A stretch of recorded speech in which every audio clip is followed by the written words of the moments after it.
अस्सलाम वालेकुम नाजरीन, प्रोग्राम दूसरा रुख में खुशामदीद। मैं हूं आपका मेज़बान नादिर गुरामानी। आज साबिक सदर जनरल रिटायर्ड परवेज़ मुशर्रफ के इंतकाल की खबर सामने आई और सियासी और अस्करी क़यादत की जानिब से अफसोस का इजहार भी किया गया। इस हवाले से इसके साथ साथ जो खान साहब ने जेल भरो तहरीक का ऐलान किया है उस पर भी मुल्क में खासी बहस हो रही है, लेकिन साथ ही साथ 5 फरवरी जो योम यकजहती कश्मीर के तौर पर मनाया जा रहा है उस पर भी हम लास्ट सेगमेंट में बात करेंगे। हमारे साथ जायद खान साहब मौजूद होंगे और कुछ ही देर में कादिल साहब हमें ज्वाइन करेंगे। जायद खान साहब, आपसे शुरू करते हैं। इस वक्त आपको याद होगा कि जब परवेज़ मुशर्रफ साहब को वापस मुल्क लाने की बातें हुई तो सेनेट में भी बहस हुई। इवन रजा रब्बानी साहब ने भी कहा कि अगर वो मुल्क वापस आना चाहते हैं तो उन्हें आने दिया जाए। अब अगर उनके इंतकाल की खबर सामने आई है तो एएनपी क्या समझती है कि अगर वो वापस आएँ तो उनके सरकारी एजाज के साथ उनकी तदफीन की जाए या एएनपी का क्या मौक़िफ़ होगा? देखिए, ये बात तो वाज़ेह है कि एक डिक्टेटर था, अल्लाह उसको बख्शे, लेकिन सरकारी एजाज़ के साथ नहीं होना चाहिए। बाकी उसका मुल्क है, ज़ाहिर है कि वो अभी डेड बॉडी है उसकी, उसको आना चाहिए, उसको दफनाना चाहिए। लेकिन देखिए, जिस जज साहब ने इसके खिलाफ फैसला दिया था, सेठी साहब, अल्लाह उनको बख्शे और अल्लाह मग़फ़िरत नसीब करे, और एक जुर्रतमंद जज साहब थे कि जिसने ये फैसला दिया था। तो हम समझते हैं कि इस मुल्क के साथ ये अनहोनियाँ जब होती रही तो आज हम, पहले आपको पता है कि कतर में क्या हुआ, पाकिस्तान आपका टूट गया, आज हम फिर मईशत इस नहज पे चले गए इस इस्टेब्लिशमेंट की वजह से कि अब पता नहीं ये अब हमारा जो कहते उठ सकेगा कि नहीं उठ सकेगा। और क्योंकि ये असरात पूरा मुल्क पे पड़ते, फिर अवाम पे पड़ते, फिर आपकी इस आईन को अगर आप पामाल न करते, ये आईन अगर आपका चलता रहता और जमहूरियत इस मुल्क में चलती है और आपकी पार्लियामेंट सॉवरेंट होती, तो ये मसाइल भी ना होते जो आज जिसमें हम घिरे हुए हैं। देखिए, हम न्यूक्लियर मुल्क है, लेकिन दुनिया हमें कित हकीर नजरों से देख रही है। IMF अपनी शर्तें पे शर्तें मनवा रहे हैं, हमें हमारे लोगों का उनको ख्याल ही नहीं है, इसलिए कि हम खुद इनके जिम्मेवार हैं। और ऐसे डिक्टेटर जिनने इस मुल्क का बेड़ा गर्क किया था, और आपको याद होगा ये जो पहले ज़ियाउल हक ने अफगानिस्तान में मुदाखलत की जिससे तबाही हो गई, फिर उसके बाद यू टर्न इस परवेज़ मुशर्रफ ने लिया जो आज तक हम भुगत रहे हैं। तो ये सारी जो गलत फैसले, किसी जमहूरी हुकूमत ने ऐसा नहीं किया, क्योंकि जमहूरियत के फिर भी आवाम को जवाबदेह होते हैं। इनको अमेरिका आशीर्वाद के लिए ज़ियाउल हक ने भी वो काम किया था, फिर इसने भी ये काम किया। तो हम समझते हैं कि वो उसका मुल्क है, अल्लाह उसको बख्शे, मग़फ़िरत नसीब करे। गुनाह तो इसने किया था क्योंकि इसकी मुल्क के आईन को, जो 22 करोड़ या 24 करोड़ अवाम के आईन थे जिसको उसने पामाल किया था। लेकिन हाँ, बेशक ला के इधर दफनाया जाए, लेकिन सरकारी उसके साथ ना हो, क्योंकि ये हम अपने बेइज्जती करवा रहे हैं दुनिया में कि ये कैसे कौम है कि एक बंदा जिसको डिक्टेटर था, जिसको सजा भी मिली थी, जिसके फांसी का ऑर्डर भी हुआ था, और हमारी जुडिशरी का हाल ये देखो कि एक जो स्पेशल कोर्ट है उसने उसको सजा दी तो लाहौर हाई कोर्ट बैठ गया और वो उनका सारा वो जो ट्रिब्यूनल बना था उसको खत्म कर दिया। तो मुल्क में होता है। सबसे बड़ी जो हमारी इस वक्त नुकसान है ना, और जो 47 से लेकर आज तक चल रहा है, इसमें हमारी जुडिशरी का सबसे बड़ा हाथ एस्टेब्लिशमेंट है, लेकिन उस एस्टेब्लिशमेंट को सपोर्ट करने वाला हमारा जुडिशरी है जो आज तक सपोर्ट कर रहे हैं, और आज तक इस मुल्क का बेड़ा गर्क हो गया और हम इस नहज पे आके पहुंच गए। लेकिन जायद खान साहब, ये भी तो कहा जाता है कि इसमें इदारों का नहीं बल्कि इवन खुद सियासी जमातों का कसूर है जो मुल्क में इस वक्त सूरत हाल है। देखिए, ठीक है, मैं ये नहीं कह रहा हूँ कि हमारा भी नहीं होगा, हमारा भी कसूर है, लेकिन देखिए आशीर्वाद तो उधर से हासिल हो जाती तो हमें भी फिर तो हम लालची लोग हैं, फिर हम छतरी के इंतजार करें कि ये छतरी हमारे सर पे आ जाए तो हम इक़्तिदार में आ जाए। आप सही कह रहे हो, लेकिन ऐसा भी नहीं था हमेशा के लिए। जब देखिए, यही सियासतदान थे। 1971 73 का आईन किसने बनाया था? इस सियासतदानों ने बनाया था। फिर 18वीं तरमीम किन सियासतदानों ने किया था? इन सियासतदानों ने किया था। तो अच्छे काम भी किए हैं, उन्हें अच्छे काम भी किया, लेकिन जब मुदाखलत हुई है तो अब जब उनको ये पता चला, जो सियासी लीडर जो जो इक़्तिदार के हाउस में चले जाते हैं, तो वो जाके फिर उसी की छतरी के नीचे अपने आप को डाल के फिर इक़्तिदार पे कब्जा करने के लिए आ जाते हैं। अभी आज जो सूरत हाल है, अब बिल्कुल सही है। 2018 में जो कुछ हुआ, देखिए 2013 में पहले हमारे साथ क्या हुआ, हमने शहीदों के जनाजे देते रहे और ये अपने जलसे करते रहे। 2018 में जो कुछ हुआ कि सारा जितना रेग इलेक्शन 2018 में हुआ था, जिसका आज हम आज़ाद भुगत रहे हैं, ये आप ठीक कह रहे कि एक हमारा सियासतदान जाके उनसे मिला था। उस सियासतदान तो नहीं, वो खिलाड़ी था लेकिन सियासतदान बन गया था। बदकिस्मती यहाँ से जब रिटायर्ड जनरल होते हैं वो भी सियासी पार्टी बनाती है, यहाँ से जज भी रिटायर होते हैं वो भी बनाते हैं, और वो क्रिकेटर भी साहेब आ गया जिसने इस मुल्क को इस नहज पे पहुंचा दिया। कसूर है, ये मैं इनसे इनकार नहीं करता हूँ। हमें अपने पार्लियामेंट के ऊपर खड़े हो जाना चाहिए थे, और 2014 में अगर नवाज शरीफ खड़ा हो जाता और कौम को बताता कि मेरे साथ क्या हो, तो क्योंकि उस वक्त पार्लियामेंट उसके साथ था, तो ये आज जो आप बात करें ये सवाल न होता। लेकिन उसमें उनकी कोताहियां, उनकी वो गलतियां, वो जो आज कौम भुगत रहे हैं। तो जाहिद खान साहब, वैसे आपने देखा होगा कि अब तहरीक इंसाफ ने पहले मुतालबा किया कि फौरी इलेक्शन करवाए जाएं। शायद अब सूरत हाल ऐसी बन गई है कि वो तहरीक इंसाफ ये सोच रही है कि हुकूमत इंतखाबात की तरफ नहीं जा रही। अब खान साहब ने ये ऐलान किया है कि जेल भरो तहरीक जो है वो शुरू की जाएगी, तमाम कारकुनान को जो है वो तैयारियां करने की हिदायत भी की गई है। तो ये सूरत हाल किस तरफ जा रही है? देखिए जी, सबसे पहले तो लीडर जेल जाते हैं। आपने हमेशा के लिए देखा, जब तहरीकें चलती हैं तो तहरीकों से पहले लीडरशिप चली जाती, फिर सेकंड जाते, फिर थर्ड जाते, फिर इस तरह होते। मुझे तो नहीं, इसलिए नहीं लग रहा है कि बस खान साहब ने, जब एक बेटा होता है और वो नई नई इशू रेस करता है, और कभी कभी अमेरिका के लीडर दिखाता है, कभी कहता है कि मुझे एस्टेब्लिशमेंट ने निकाल दिया, कभी क्या कहते हैं। देखिए, एक चीज है, जो जो जेल भरो तहरीक होते हैं वो हमेशा हमेशा के लिए डिक्टेटर के खिलाफ होते हैं। एक पार्लियामेंट है, आपने पार्लियामेंट क्यों छोड़ा? हमने 3-3, 4-4 महीने टार्चर सेल में गुजारी, ये तो मजे कर रहे हैं कि इस वक्त जो सियासत है वो और तरह की चला गया। सोशल मीडिया इतने तेज है, आपके इलेक्ट्रॉनिक्स मीडिया है, बाकी मीडिया इतने तेज है, आवाज आती है और आवाज को पहुंचाया जाता है। ज़ियाउल हक ने क्या किया था, या हम लोगों के साथ क्या हुआ? हमने तो सारी उम्र यही जेल काटे हैं, लेकिन कभी लिख के नहीं दिया कि जी हमारा जो है हम जमानत लेने के लिए जाते हैं। तो इनके लोग तो आप जाहिद खान साहब, जी, आप नहीं समझते कि जब तहरीक इंसाफ वापस पार्लियामान में आना चाहती थी तो राजा परवेज अशरफ साहब ने उनके इस्तीफे मंजूर करके गलती की, उनको आने दिया जाता पार्लियामान में अंदर, क्योंकि माजी में आप ही उनको दावा देते रहे कि पार्लियामान में आएंगे तो बात होगी। देखिए जी, एक बात मैं वाज़ेह करना चाहता हूँ, इनको ये मजा पता नहीं कहाँ से मिला कि 2014 में भी हुआ था और 6 महीने के बाद आए थे, फिर उनको तनख्वाहें भी लिए थे और सब लिए थे। हालांकि हमने ये कहा, देखिए आप क्यों बाइकाट करते पार्लियामेंट से, और क्यों इस्तीफा देते? आपको तो आवाम ने वोट दिया है बकौल आपका, तो आपने अपने वोटर के साथ जुल्म किया है। आपने अब देखिए, और जब 8 महीने गुजर गए ना, आप पार्लियामेंट के अंदर आते हैं, और जब भी खड़े हो जाते गालियां निकालते कि हमारी इस्तीफा मंजूर करो, तो जाहिर है कि एक चीज उसकी भी तो एक जिम्मेवारी थी। पहले भी आपको याद होगा कि लोगों ने फिर बहुत ज्यादा शोर मचाया, जो पार्लियामेंट में बैठे थे उन्हें कहा कि जी इनको पारित कर दो, लेकिन नहीं किया। अब अगर पारित हुआ तो फिर अभी आराम करें, अभी इलेक्शन जब हो। देखिए, मुल्क के हालात बेहतर हो तो इलेक्शन होना चाहिए। हम तो एक डेमोक्रेटिक लोग हैं। हालांकि हमारे साथ जिस वक्त इलेक्शनों में जो भी हमारे साथ हुआ, 2013 में जो हमारे साथ हुआ, हम अपने शहीदों के जनाजे उठा रहे थे, और ये इमरान खान हेलीकॉप्टर पर फिर के हमारे सूबे में इलेक्शन लड़ा था। फिर 2018 में हमने हारून बिलोर का आपने देखा था कि उसको शहीद किया गया। हमारे लिए तो अजाब है, और ये अभी फिर हमारे सूबे में ये सूरत हाल है कि आप देख रहे हैं कि अभी आपकी 100 से ऊपर पुलिस वाले बेचारे शहीद हो गए, और रोज वहां अटैक होते हैं। रोज ये मसला चलता है, और हम 1.5-2 साल से चीख रहे हैं कि ये फिर मुनज़्ज़म हो रहे हैं, और वो हमेशा के लिए काम करते कि डिस्कशन डायलॉग शुरू करते हैं, डायलॉग में अपने आप को मुनज़्ज़म करते हैं, फिर रीऑर्गेनाइज होते हैं, और अपने जो जितने भी इनके दहशतगर्द होते हैं जेलों से रिहा करते हैं। अभी इमरान खान से कोई पूछे कि आपने 100 लोगों को क्यों रिहा किया, क्या माहिदा हुआ था, किसके साथ हुआ, अब आके तो कर लेना। तो ये तो नहीं है कि जी आप हुकूमत से चले गए तो आपकी जिम्मेवारी खत्म होगी। जिम्मेवारी हर पाकिस्तानी की है, और तो आप समझते हैं जाहिद खान साहब के जेल भरो तहरीक के ऐलान से या जेल भरो तहरीक शुरू भी की जाती है तो हुकूमत के ऊपर कोई दबाव नहीं डाला जा सकता तहरीक इंसाफ की जानिब से?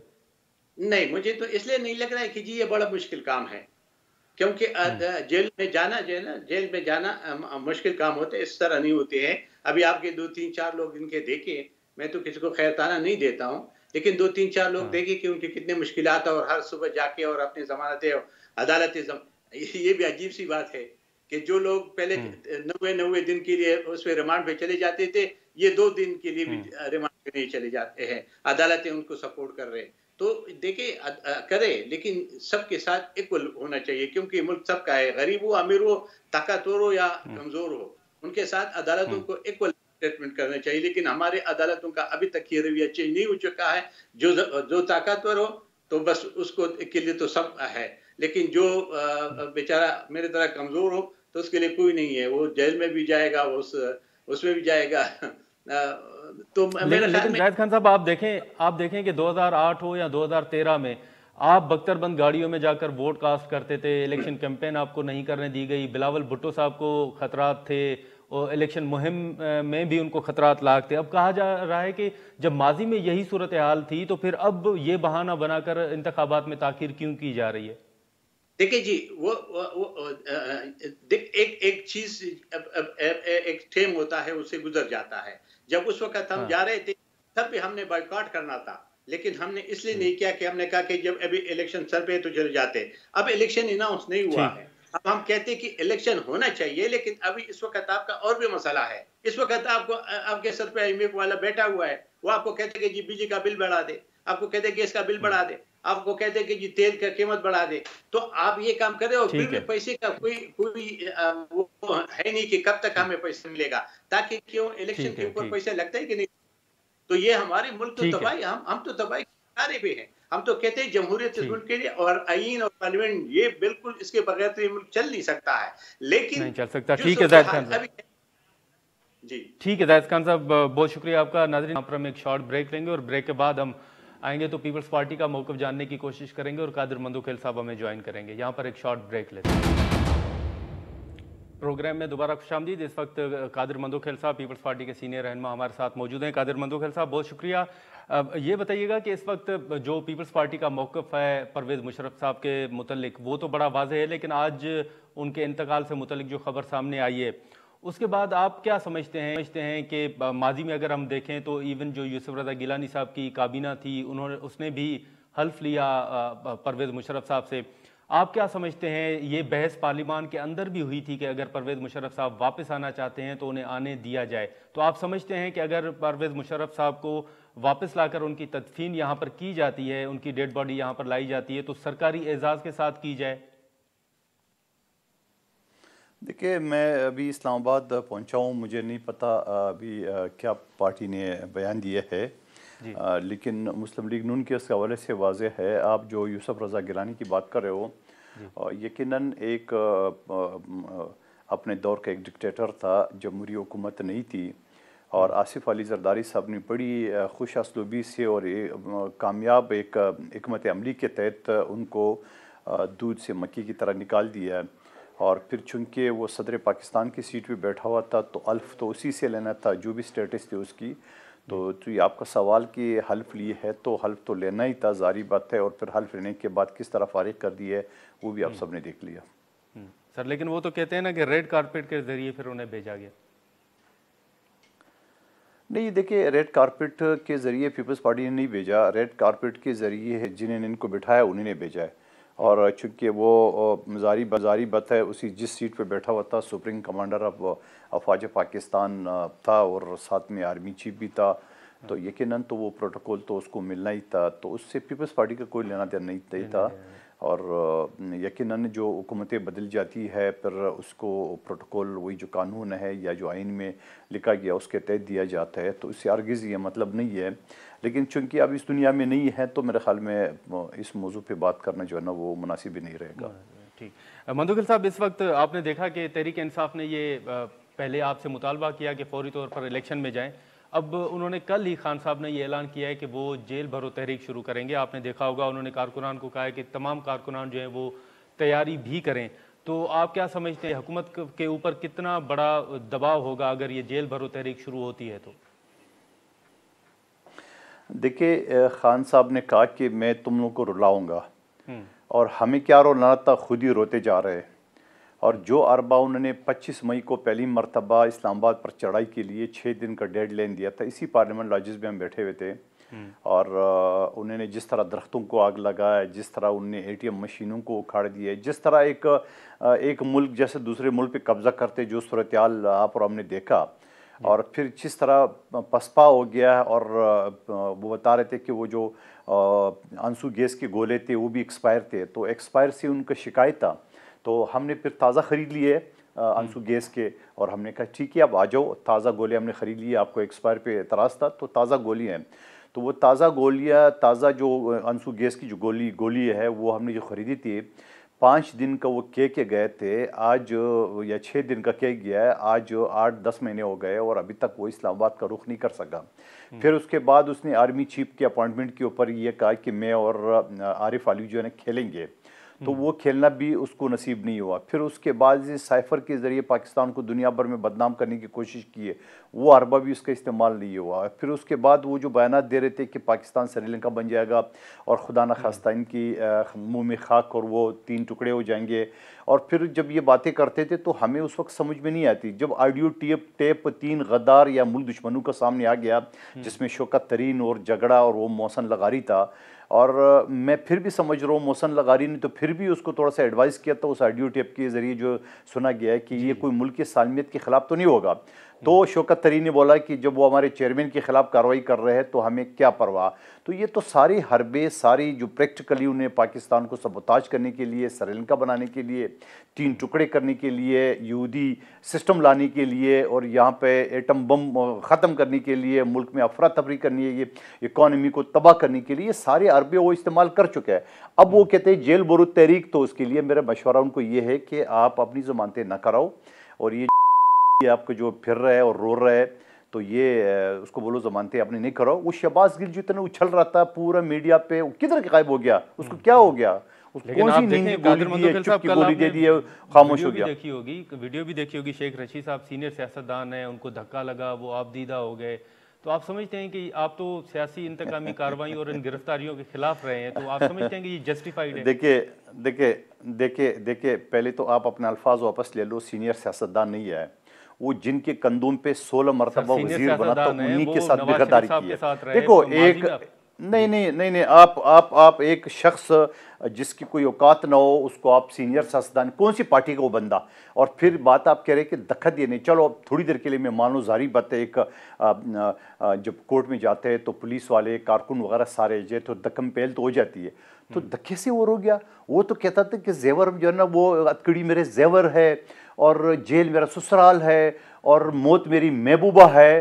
तो अब महबूबा से डर रहा है या वो जेवरात से डर रहा है या वो ससुराल के पास, ससुराल तो उसका असल ससुराल तो सिंध में है, ज़रा उसको सिंध में आने दो तो उसको ससुराल का पता चल जाएगा। खातिर तवाज़े उनकी सिंध में सही, उसके ससुराल वाले उनकी करेंगे, ज़रा आ तो जाए ना। लेकिन जिस तरह वो गलीज़ गुफ्तगू इस्तेमाल कर रहा था, जिस तरह वो गाली गलोच, और जिस तरह एक पाकिस्तान के प्राइम मिनिस्टर शहीद बेनज़ीर भुट्टो का बेटा आसिफ अली जरदारी, सुप्रीम कमांडर पाकिस्तान के साबिक सदर, उसका बेटा, और शहीद जुल्फ़िकार अली भुट्टो जो बानी है एटम बम के, उनके बेटे को, जिस नवासे को जिस तरह गंदी ज़बान से वो अरबे इस्तेमाल कर रहा था। तो अभी उनको बता देना, अपोजिशन तो अभी हमने भी देख ली अपोजिशन, और फिर मेरे खिलाफ जो पिछली हुकूमत, जिनकी हुकूमत थी, तो एक शख्स ने जो एक वीडियो शेयर की थी चीफ जस्टिस को जो बुरा भला कहा है, वो वीडियो जो सेंड किए 200 लोगों में, उसमें से मैं शामिल था, हमारे 5 MNA और 3 वजीर थे। मेरे घर पे तो FIA ने छापा मारा, मेरे घर में तो FIA की पुलिस वैन आ गई वहाँ पे मुझे गिरफ्तार करने के लिए। मेरे गुनाह सिर्फ इतनी है कि मेरे को वीडियो क्यों भेजी है भाई, मेरे पास 2000 से ज़्यादा वीडियो दिन में आती है,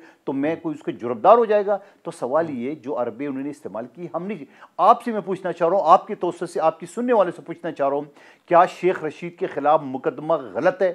क्या वो कानून के दायरे में नहीं आता है?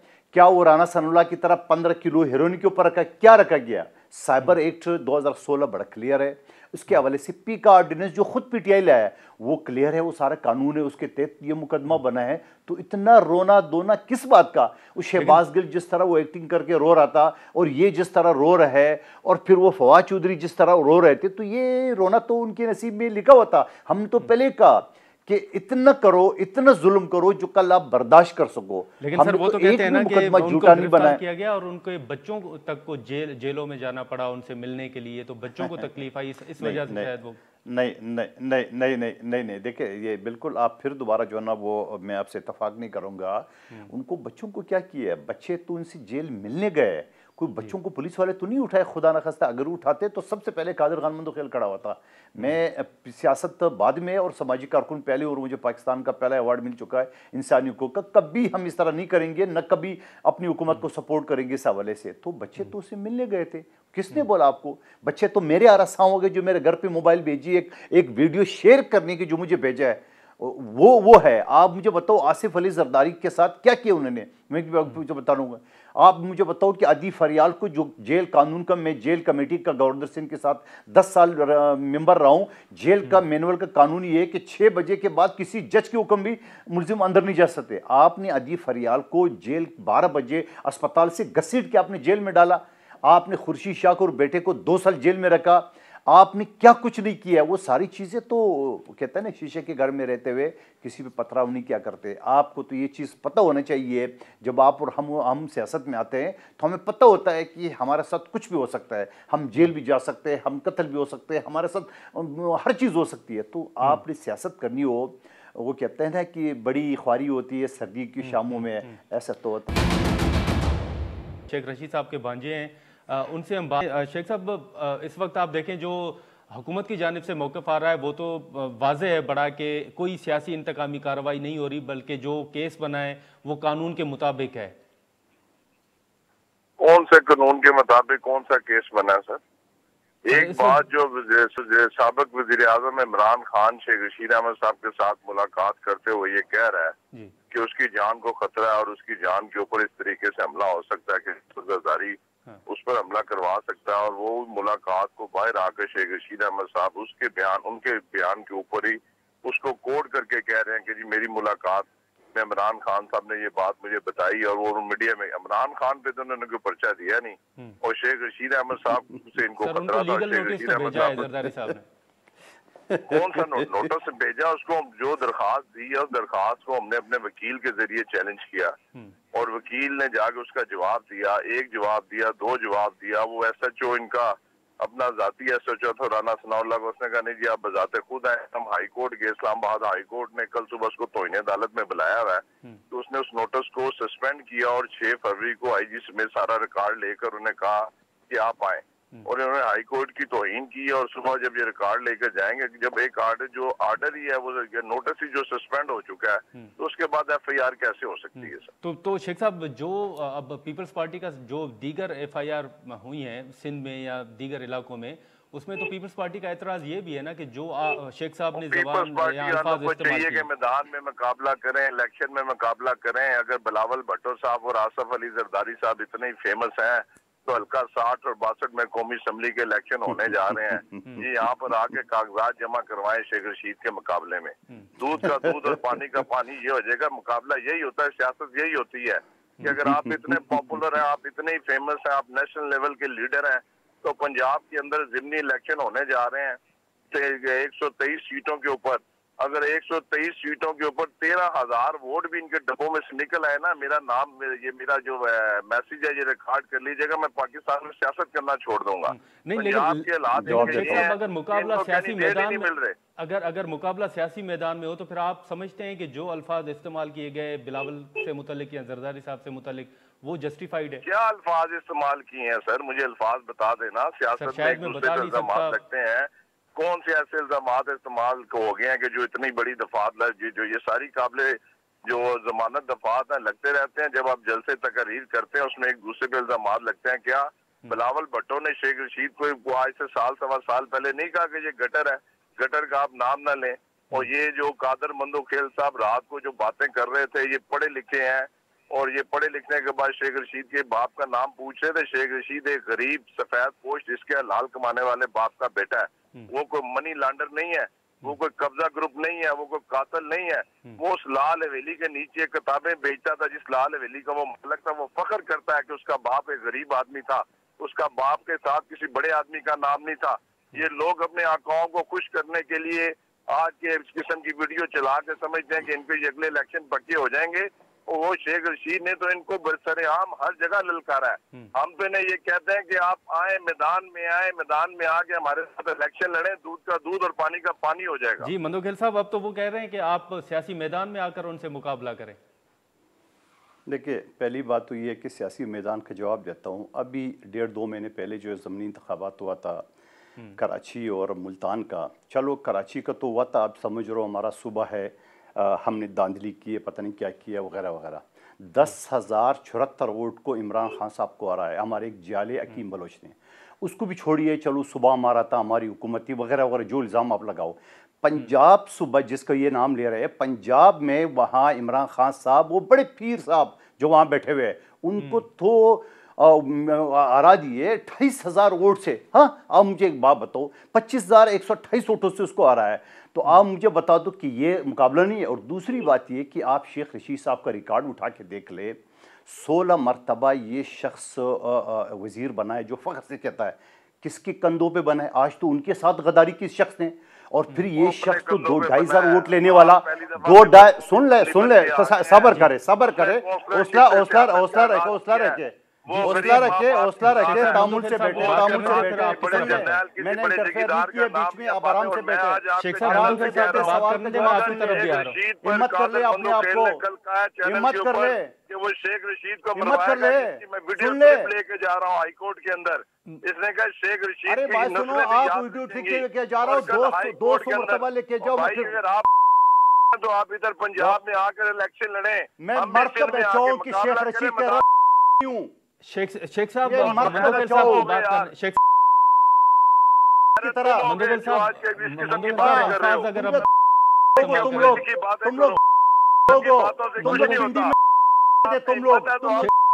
शेख साहब मंदोबल साहब तरफ जाते हैं, मंदोबल साहब बेहतर करें तो तुम लोग मशहूर थे, बात करते हो, तुम किसके साथ बात कर रहे हो? मंदोबल साहब अगर अल्फाज का अगर दुरुस्त चुनाव करें, मुझे जवाब दे रहे हैं गुरबानी साहब, ये तरीका नहीं है।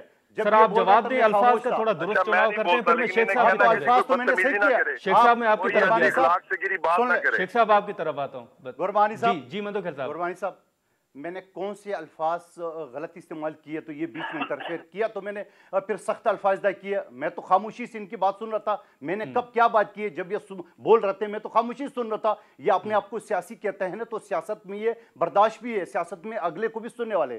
तो मैं जो आपको सवाल का जवाब दे रहा था, ये मुल्तान के इलेक्शन का जिक्र कर रहे थे, वहाँ पे मुल्तान के इलेक्शन, ठीक है, वहाँ पे पीर साहब और इमरान खान साहब समेत हमने 25,186 वोटों से उसको आ रहा है, ठीक है। इनकी सूबे में इनकी हुकूमत थी, ठीक है। अब उसको भी छोड़िए, आप शेख साहब का सियासी कैरियर देख ले, चलो मैं दूसरी बातों पे नहीं जा रहा हूँ। आप इससे पहले इसका पूरा ट्रैक रिकॉर्ड उठा के देख ले, जब इसने अपनी मौसनों के साथ गद्दारी की, इसको 2-2.5 हज़ार वोट मिले। आप पिछले इलेक्शन देखिए, अब ये शेख राशिद साहब पीटीआई के कैंडिडेट थे और इनका ये चाचा जो ना वो आज़ाद खड़े थे। अच्छा सुन लें, अच्छा ये आज़ाद खड़े थे, ये आज़ाद खड़े थे। अब आज़ाद खड़े थे, वहाँ पीटीआई ने उसको सपोर्ट किया है। इसकी अपनी सियासी कोई वर्त नहीं है, इसकी सियासी वर्त तो आपने पिछले इलेक्शनों में देख लें, जब ये नून लीग से काफ लीग से अलग होता था और फिर जब आज़ाद खड़ा होता तो वहाँ ट्रैक उठा के देख ले, इलेक्शन कमीशन का सारी है। दूसरी बात ये जो आप मुझे बताओ, मुझे कोई कानूनदान ये बता दे कि क्या पीका ऑर्डिनेंस ये नहीं लाया? साइबर क्राइम जो साइबर एक्ट जो 2016 है उसमें यही है। ये जो मैं आपको बता रहा हूँ कि एक शख्स ने मुझे व्हाट्सएप मैसेज भेजी, मेरे घर में एफआईए ने छापा मारा। बिल्कुल, तो क्या ये क्या था? मतलब मैंने कोई किसी को शेयर नहीं किया है। मतलब अभी अगर आपको मैं कोई वीडियो शेयर करूं तो आप मुजरिम हो जाएंगे।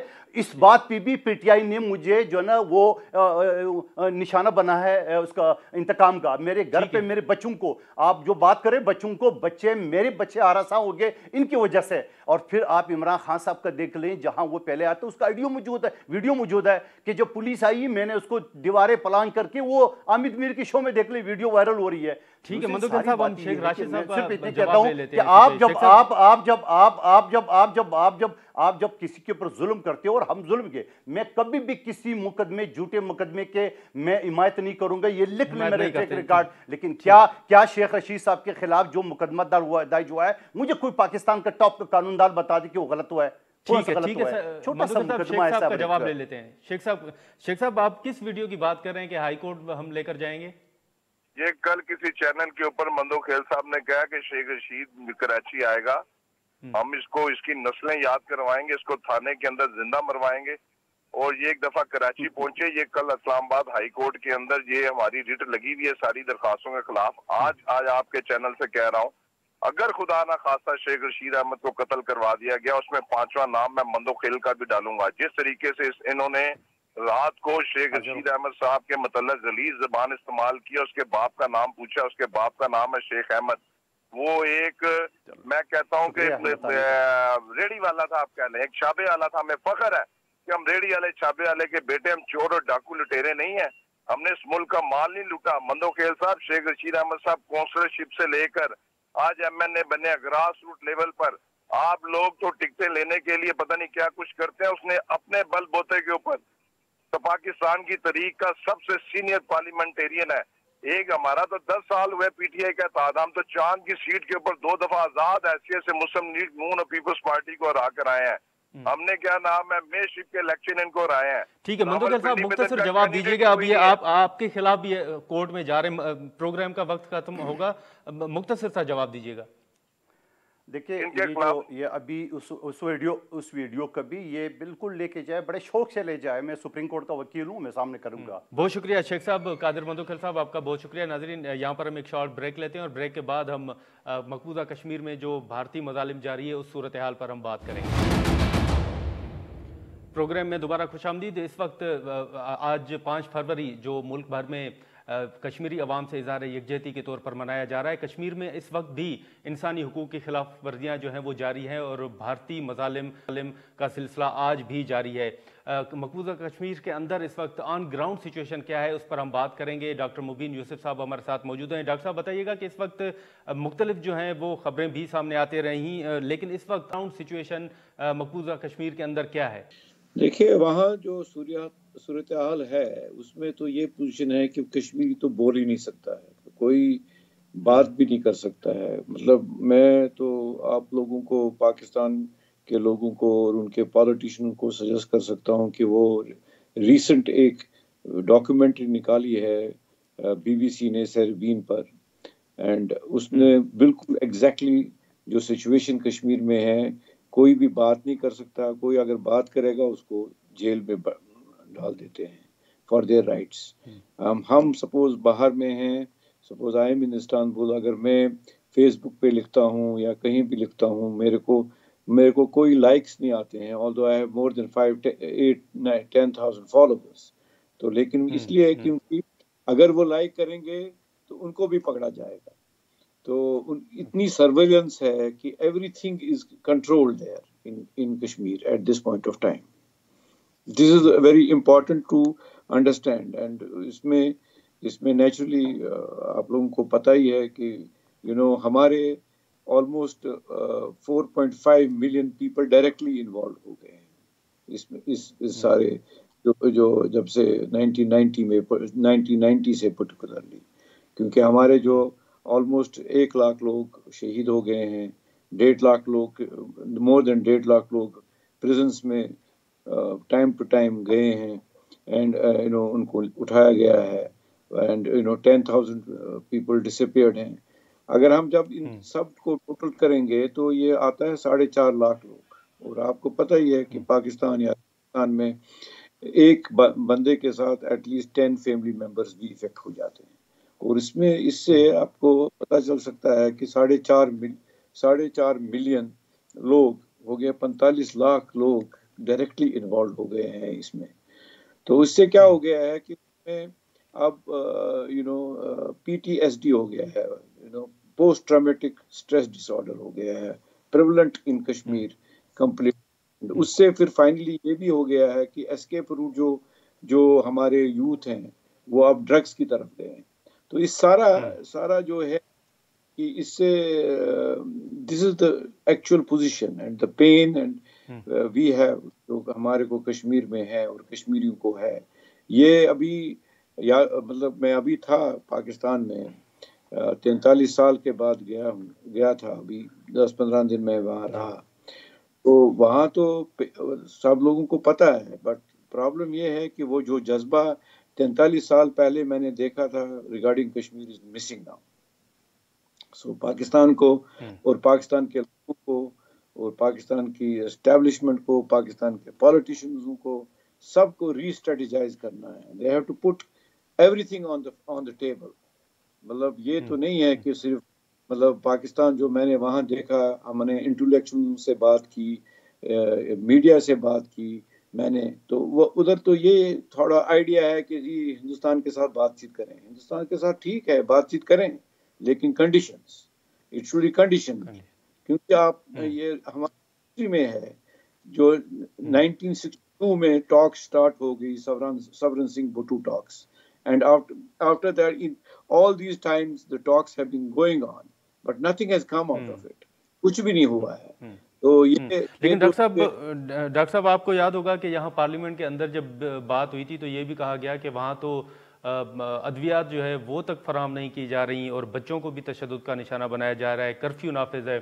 तो आप समझते हैं कि इस वक्त कुछ कमी आई है, अद्वियात की कमी से मुतल्लिक हो या फिर कर्फ्यू से मुतल्लिक मामला हो?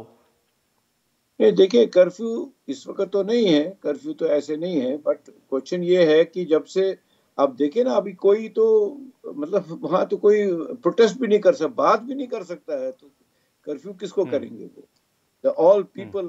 अभी मैंने आज ही एक वीडियो देखा है, वो उनके ही मीडिया, इंडियन मीडिया वायर पे आया हुआ है, यूट्यूब पर है, कि उन्होंने जो लेडी वहाँ गई है आफ्टर 2019, तो वो कंपेयर कर रही थी कि what was the situation of the public in before 2019 and what is the position today. Doctor साहब एक आखिरी सवाल के, आप वहाँ पर ऑन ग्राउंड सिचुएशन भी आपके सामने है, आप क्या समझते हैं कि लोग जो हैं वो क्या एक्सपेक्ट कर रहे हैं, वहाँ पर लोगों के अंदर क्या सोच जो है वो पाई जा रही है, या पाकिस्तान जैसे आपने जिक्र भी किया तो वो वहां पर अंदर क्या सोच पाई जा रही है मकबूजा कश्मीर के अंदर?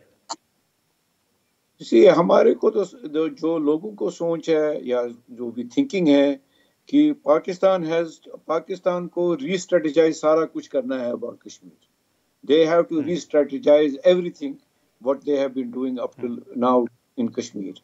मतलब मेरा मतलब ये है कि replay support to the Kashmir cause across all political parties and stake holders. And और दूसरा इम्पोर्टेंट चीज है कि पाकिस्तान को नैरेटिव और सबको नैरेटिव ये करना है कि राइट ऑफ सेल्फ डिटर्मिनेशन के बगैर कुछ नहीं होना है।